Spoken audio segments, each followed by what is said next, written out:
सत्ता के नशे में अंधी हो चुकी सरकार और उसकी पुलिस का असली चेहरा देखना हो तो इस वीडियो को आखिर तक जरूर देखिएगा। देश के गृह मंत्री अमित शाह के ठीक नाक के नीचे दिल्ली के जंतर मंतर पर जब युवा अपनी मांगों को लेकर सड़क पर उतरे थे, नीट और पेपर लीक के खिलाफ प्रदर्शन कर रहे थे, तब इन युवा लड़कियों के साथ क्या हुआ था, पुलिस ने क्या किया था और आईटी सेल ने क्या गंध मचाई है, ये सब कुछ इन लड़कियों ने आकर सामने रखा है। राहुल गांधी की प्रेस कॉन्फ्रेंस में इन लड़कियों ने जो 4 सबसे बड़े और संगीन आरोप लगाए हैं, मैं एक एक करके सभी सबूतों और कानूनी तथ्यों के साथ आपके सामने आई हूं। आप खुद तय करिएगा कि ये नया भारत है या गुंडा राज वाला भारत है, ये आपको तय करना है। सबसे पहला आरोप जो है वो सबसे ज्यादा शर्मनाक है। सबसे पहला आरोप लगाती है फराह नाज।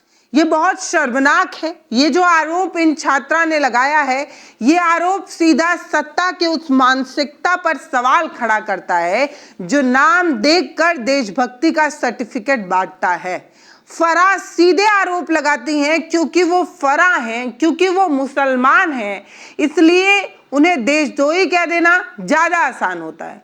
फराह का आरोप है कि पुलिस ने उन्हें सिर्फ इसलिए ज्यादा टारगेट किया क्योंकि उनका नाम फराह नाज था, यानी कि वो मुसलमान है, वो अल्पसंख्यक है। और ये सही भी तो है। सिर्फ मुस्लिम होने के नाते हमारे देश के जो तमाम कथाकथित बड़े चैनल हैं वो भी तो इसी से पहचानते हैं ना। हमारे नेता भी कपड़े से पहचान लेने वाली बात कहते हैं। पुलिस ने उन्हें और अन्य छात्रों को एक बस में 3 घंटे तक बंद रखा, शारीरिक रूप से प्रताड़ित भी किया गया। फराह चिल्ला चिल्ला कर ये कह रही हैं कि वो वंदे मातरम और भारत माँ की जय का नारा लगा रही थी, इसके बावजूद पुलिस ने इन्हें देशद्रोही कहा। तो क्या भारत माँ की जय कहना और वंदे मातरम कहना इस देश में नया देशद्रोह हो चुका है? ये एक सवाल है। मैं फराह नाज उत्तर प्रदेश से आई हूँ। मैं एज अ ग्रेजुएशन स्टूडेंट हूँ, लेकिन हम जब 20 तारीख को जंतर मंतर पे एकदम पीसफुल होके प्रोटेस्ट कर रहे थे, ये पुलिस के गुंडे बहुत बुरी तरीके से हमको मारे। इतने बुरा इंजर्ड करने के बाद में ये लोग हम लोगों पे ये बोलते हैं कि अगर आप कार्रवाई करोगे तो हम लोग भी डायरेक्ट कार्रवाई करेंगे। देन उसके बाद भी जब इनसे ये नहीं बना तो ये लोग कहने लगे, ये पुलिस का कहना था कि इनका नाम क्योंकि मुसलमान नाम से इन लोगों ने जज किया कि मैं फराह नाज। पहले इन्होंने मुझे मारने के बाद बस में बिठाया, 3 घंटे तक लिटरली रखे और फिर उसके बाद बोलते हैं कि नाम क्या। मैंने कहा फराह नाज। इनकी लिस्ट अलग बनाई जाएगी क्योंकि ये लोग देशद्रोही हैं।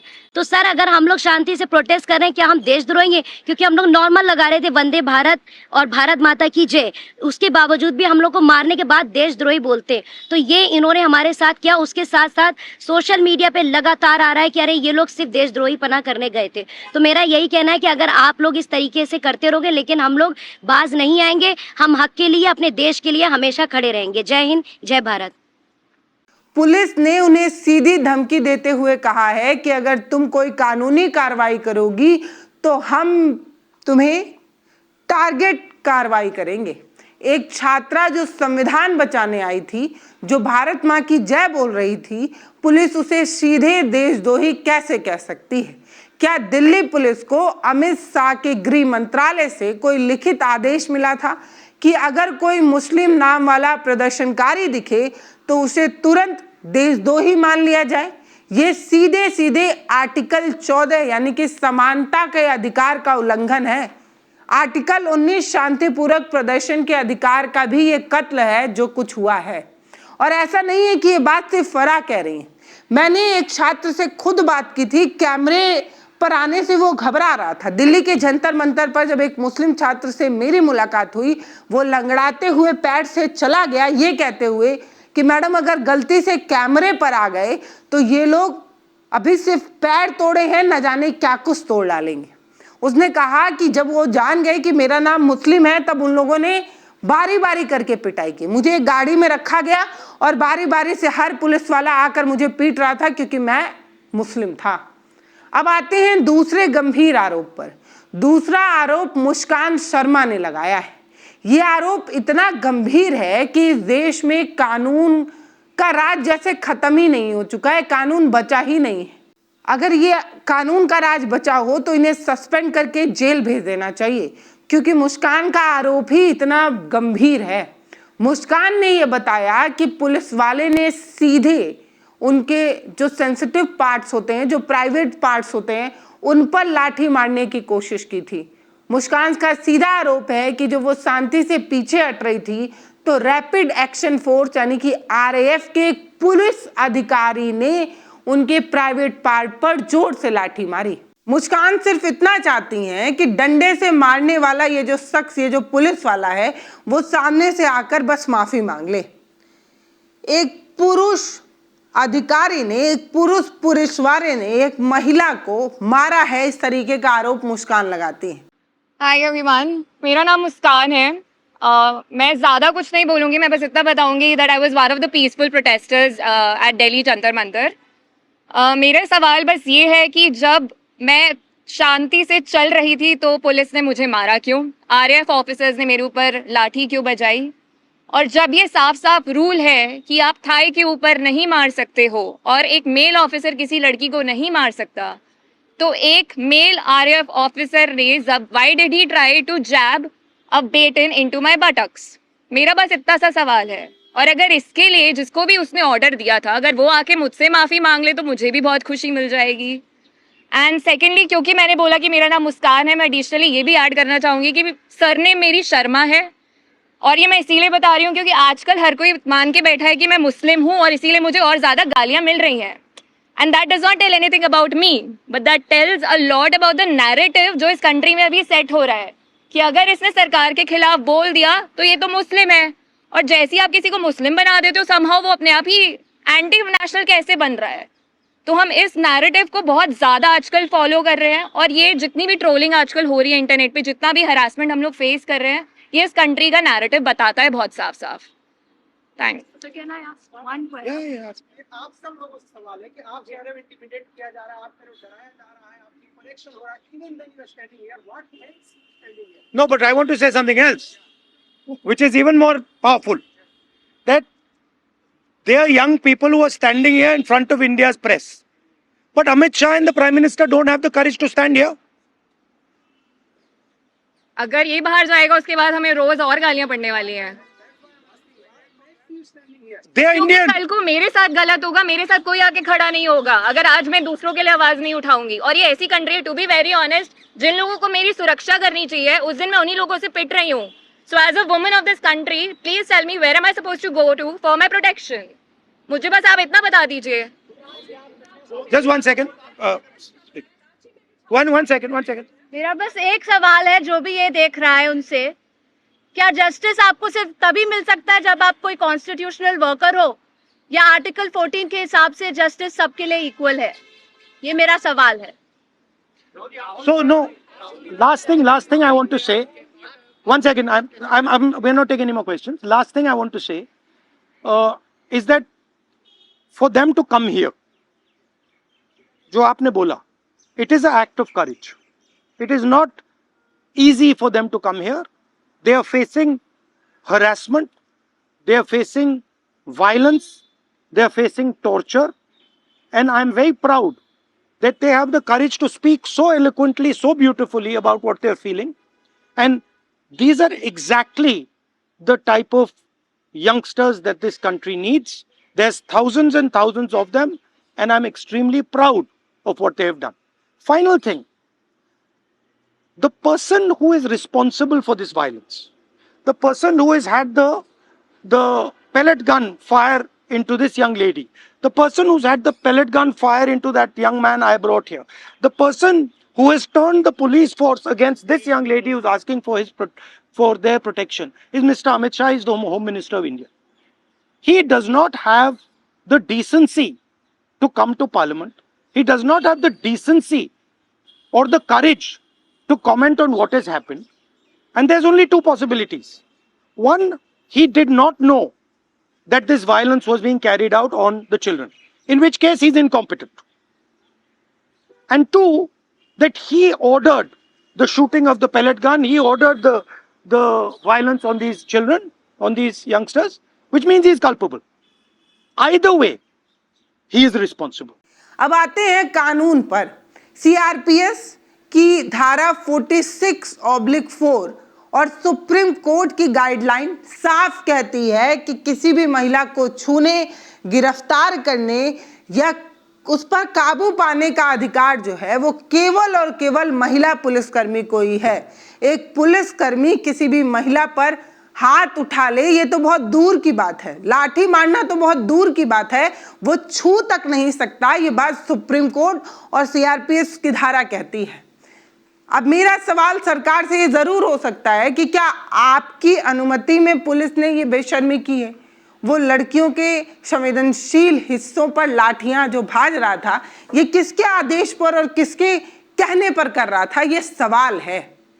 तीसरा सबसे बड़ा आरोप जो है वो झारखंड से आई नूतन टुप्पो ने लगाया है। उनका आरोप लोकतंत्र के लिए एक रेड अलर्ट हो सकता है, एक अलार्म है जो बहुत संवेदनशील है। उन्होंने बताया, नूतन ने आरोप लगाया कि पुलिस ने सीधे ऊपर की ओर बंदूक नहीं तानी थी, बल्कि सामने छात्रों की तरफ ही बंदूक तान दी थी।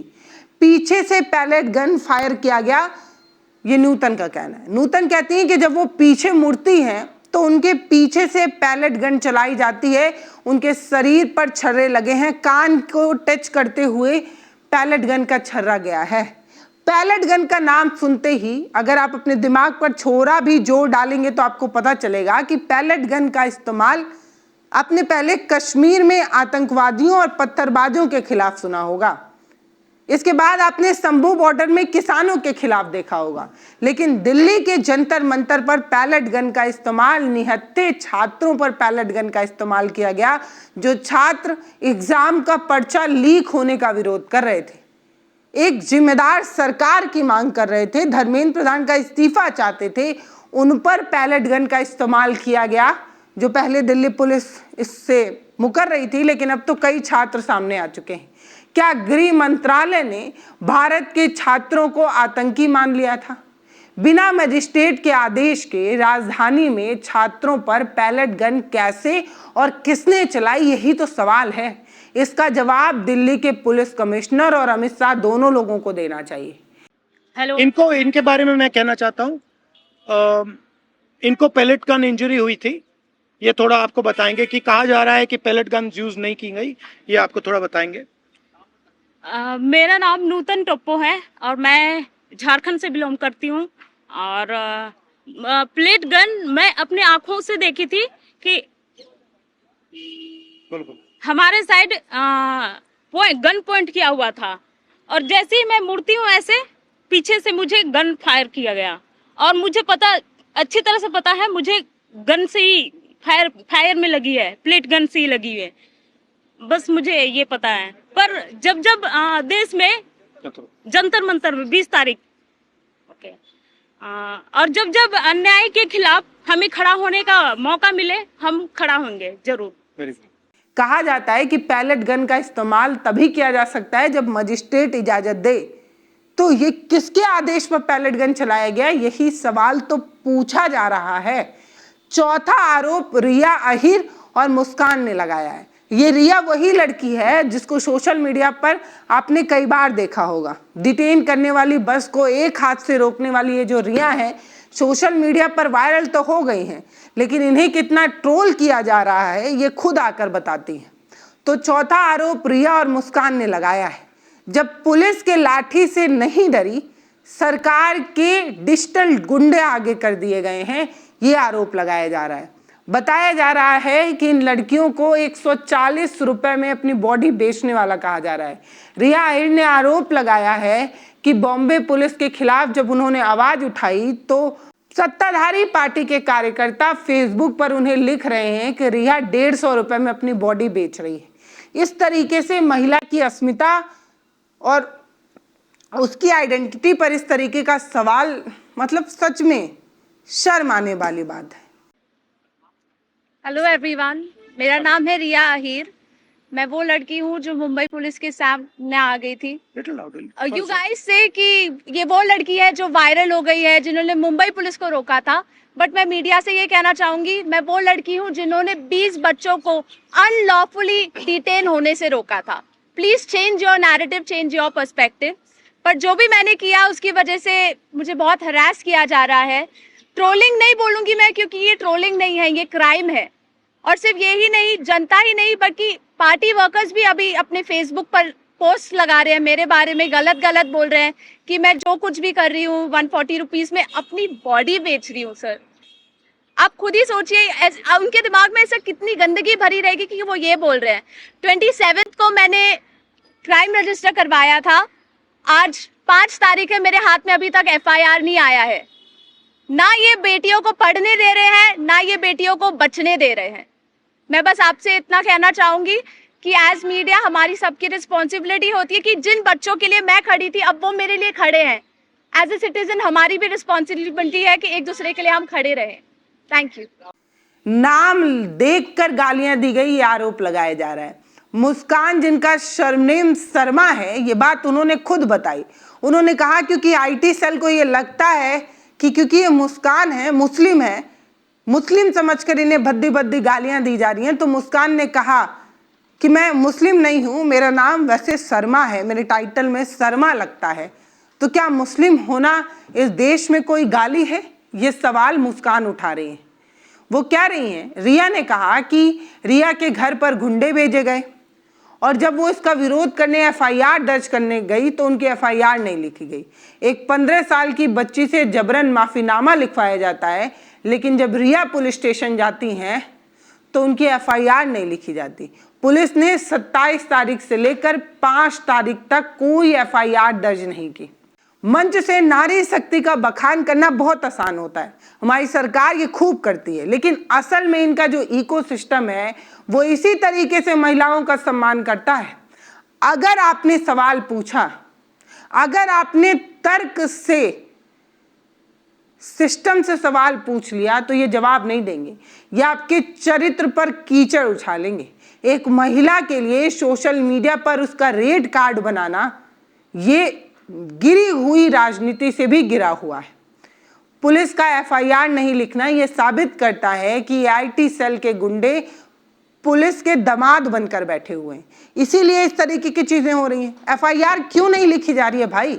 लड़की के साथ सोशल मीडिया पर इस तरीके से गाली गलौज हो रहा है, वो 15 साल की बच्ची को भी सोशल मीडिया पर न जाने क्या कुछ कहा गया और आप FIR नहीं लिख पाते।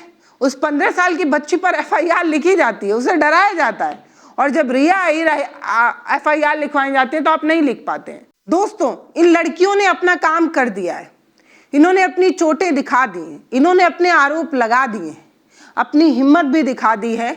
अब आपकी बारी है, अब आपको बोलना होगा सीधे देश के गृह मंत्री अमित शाह से सवाल पूछने के लिए, क्योंकि दिल्ली पुलिस सीधे उन्हीं के मंत्रालय के अंडर आती है।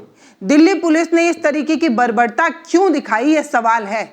इसी सवाल को राहुल गांधी ने बिल्कुल सही तरीके से उठाया है। उन्हें जो पॉइंट रखा है उस पॉइंट को मैं भी आपके सामने रखती हूँ। राहुल गांधी ने आरोप लगाया कि अमित शाह के पास सिर्फ 2 ही रास्ते बचते हैं, या तो उन्हें जानकारी ही नहीं थी, उन्हें कुछ पता ही नहीं था, उन्हें बताया ही नहीं गया था कि पुलिस दिल्ली के जंतर मंतर पर लड़कियों के प्राइवेट पार्ट पर लाठी मारने वाली है, पैलेट गन चलाने वाली है। अगर उन्हें कुछ पता ही नहीं था तो वो कुर्सी पर बैठने के लायक नहीं है, उन्हें हक नहीं है कि वो उस कुर्सी पर बैठे, क्योंकि आपके अंडर आने वाली पुलिस इस तरीके की बदमाशी कर रही है और आपको जानकारी नहीं है। दूसरा विकल्प ये है कि या तो आपको जानकारी थी, आपके आदेश पर ये सब कुछ हुआ है। अगर आपको सब जानकारी थी और आपके आदेश पर ये सब कुछ हुआ है, आपने कहा है कि पेपर लीक पर जो भी बच्चे सवाल करें उन युवाओं के अंदर खौफ पैदा करो, चाहे लाठी बरसाकर पैदा करना पड़े, चाहे पैलेट गन इस्तेमाल करके करना पड़े। अगर ये आपके आदेश पर हुआ है तो लोकतंत्र के मुंह पर एक करारा तमाचा अमित शाह ने मारने की कोशिश की है। या तो आप काबिल नहीं है, ये स्वीकार करिए कि आपको जानकारी नहीं थी, या तो आपके आदेश पर ये सब कुछ ही हुआ है, ये स्वीकार करिए। तो ये 2 पॉइंट राहुल ने रखे हैं अमित शाह को घेरते हुए। ये लड़कियां डरी नहीं है। फरहान नाज ने साफ कह दिया है कि हम फिर से खड़े होंगे, सत्ता के लाठी से, पैलेट गन से, IT सेल की गालियों से हम नहीं डरने वाले हैं और ये हमें नहीं तोड़ सकते। इस वीडियो में अभी के लिए इतना ही। आपको ये वीडियो कैसा लगा है ये आप हमें कमेंट सेक्शन में लिखकर बताइए। इन लड़कियों के हौसले पर आप क्या सोचते हैं वो हमें कमेंट सेक्शन में लिखकर बताइए।